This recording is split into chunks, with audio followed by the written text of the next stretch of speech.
Hello again, Rebecca here. Welcome back to my channel and welcome back to day 12 of the 12 Days of Christmas hosted by the lovely Kathy Feigl. I want to say thank you to her so much for putting this on and allowing me to join in. Listed down below will be all the other creatives that are playing along today, so please check them out. I am pulling in my January, February 2021 Echo Park kit. It is some kind of, it's just like a winter one. I don't even remember what it's called, you guys. But still working through it and trying to kill it off. This series has helped me kill it off quite nicely. So I am pretty proud of the way I'm working through all of my Christmas winter stash. I am going to go ahead and scrap these two photos. They are from 2021. Early in the year, but it works. I need to get it scrapped. So it is Sam shoveling off all the snow. We got quite a snowstorm there at the beginning of this year, and he shoveled off the back area, basically just a walkway. So I do cut those photos down to, I think 4x3s, and I'm going to mat them several different times on the 6x6 paper pad that came with the kit as well. I really love to use these smaller paper pads. I found that if I have the collection and I have the small paper pad, I use them up because I use them for things like this, to mat my photos, to punch out of. I get a lot of traction out of the smaller paper pads that come with a collection. I know I've said it before, but I've recently realized this year I am a collection kit scrapper.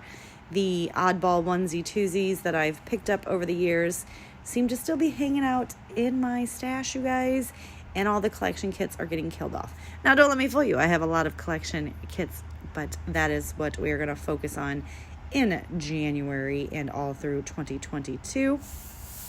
So stay tuned for some exciting new series and collaborations coming your way with some fabulous creatives. I cannot wait.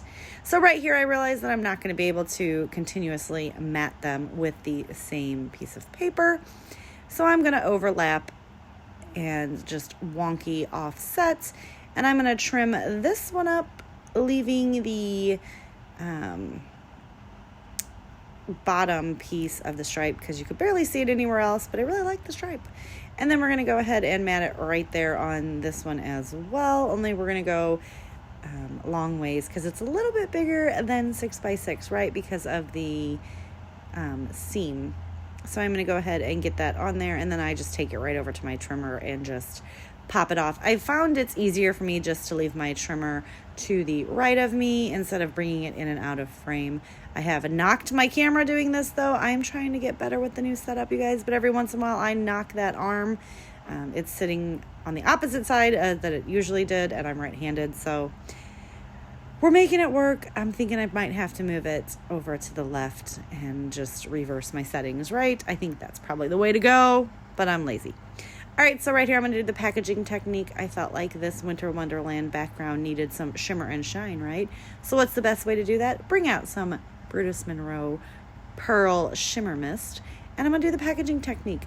I like to do this technique without gesso because it absorbs right into the paper, and as long as you move it around like I'm doing right there with my finger, you don't get the imprint of the splotch, you know. And I'm actually using a lot, so I'm just going to jazz this up quite a bit because I'm smoothing it out and it's absorbing right into that Cartabella paper, which is uber super thick.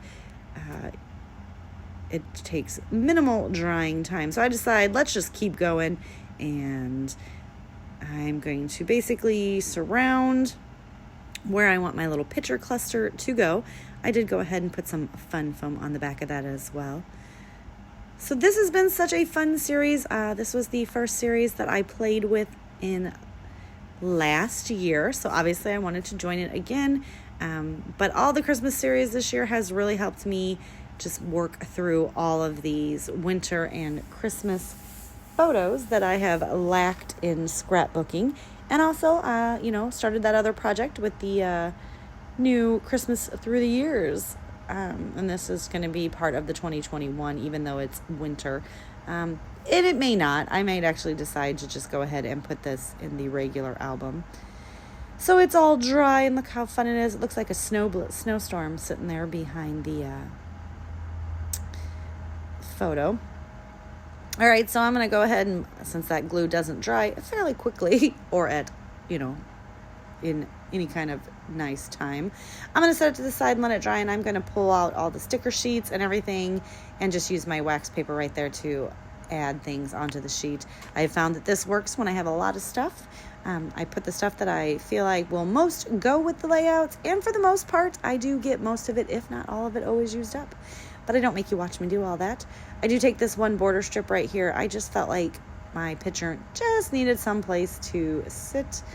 I was moving everything to the other side. New camera setup. Obviously, I've got to just keep working with it. I'm used to leaving everything to the right side because I had more space over there, but now I have more space on the left side. So I take this super uber old sticker frame that I have, and I think when I got the collection, I had pulled out some frames because I was trying to work through that part of my stash, and it's in there. So I'm just going to trim that very heavy white border off of the outside, and I'm going to pop that down right here on top of this one photo as another wonky angle. And now we are going to just start jazzing up and, getting all of the elements on here and decorated. So how has everybody been? Have you guys been enjoying all these Christmas winter layouts? I've had so much fun watching them and seeing what everybody has been using and just completely being inspired. I love watching all of these creatives. Right there, I'm going to go ahead, and since it's going to overhang the photo, I want to make sure that I get some foam there too. And it says all bundled up, and then because I've got a little bit of green in one of the background papers, I decided to pull out some of the embellishments that have green on them as well and just kind of pop that around the page. But for the most part, this is kind of a tone-on-tone, well, not even tone-on-tone, monogram. Monogram? Is that the right word? You guys know what I mean.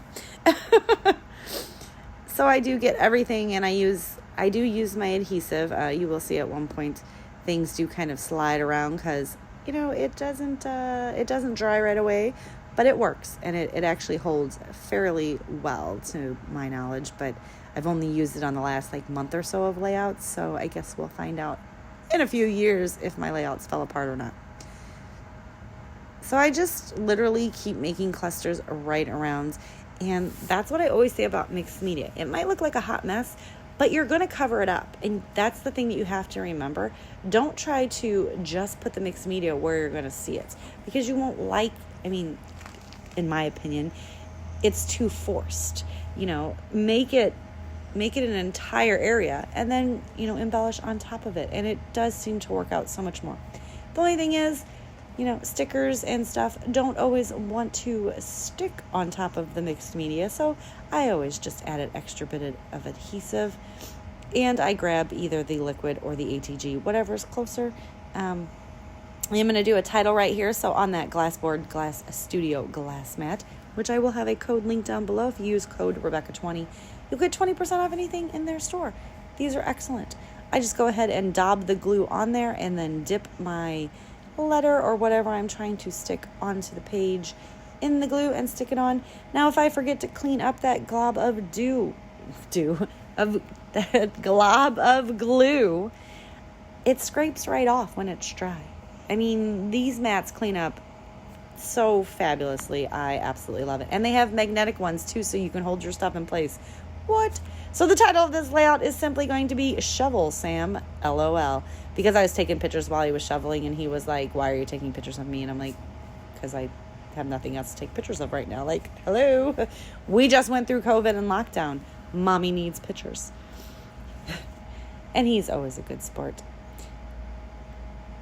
I also want to thank everyone that reached out over the past few days. Here in the Midwest, we were hit by a tornado and a massive storm, and one of the Amazon buildings was, damaged, wiped out, and there were people stuck in the building. And the support and outreach that I had from subscribers, friends, and family to find out if Sam was working that night, he was not. Sam was home and he was safe.